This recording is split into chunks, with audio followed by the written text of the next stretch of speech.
But this fascinates me. I know you use the commercial yellow clay, and there's clay around here, but that does keep those tiny arrowheads in one spot. That's right, and that's a technique used by lots of Indians and us, especially people who want to keep sacred objects found and not lost. Say if you had a little kid running an errand and you don't want him to lose that special object, maybe you want to have one in the camp.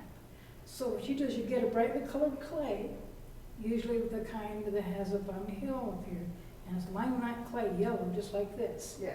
And you put that in the ball. Okay, you tell little one, go take this down to the chief. He can't lose this because he's making buttholes with it, and we only have one. If we lose it, we can find the bright clay ball and get the artifact back. Yeah, from someone, yeah. But if you hide things in clay balls, two things. They can be found when they're hidden underground, and they can be found if they're lost by a little child. And it keeps the arrows inside, the arrowheads inside sharp and clean and bound together. Yeah, sharp and clean, not they stay in one spot and not rub against one another. Exactly. But you have two arrowheads beyond it, and this one of them may be unfinished, but that one up front, that's exquisite carving, and it looks beautifully balanced. Yes, it's an agate. It's a pure agate.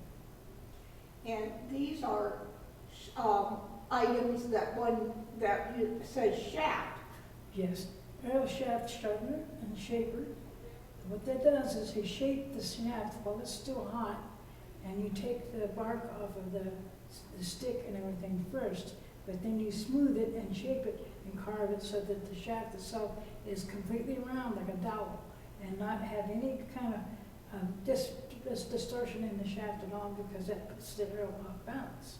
So you have to shape it with these are woodworking tools that are used for that purpose. Yeah, because I see stone drills, which I guess would be used for hide, and even some pieces of wood. Exactly. And maybe there's some stone you could even, use those stone drills to work. Shells especially. Shell especially.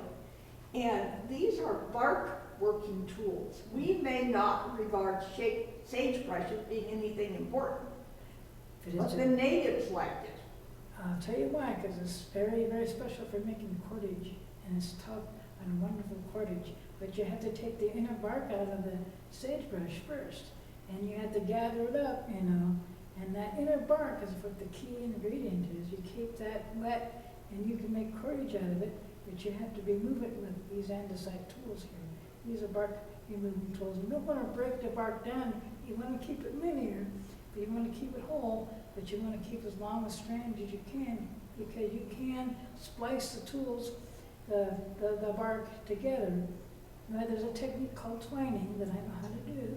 You can take bark like that and make cordage out of it. It makes very wonderful, strong cordage. No, but there wouldn't have been any cordage up there. It was taken away. It was light enough.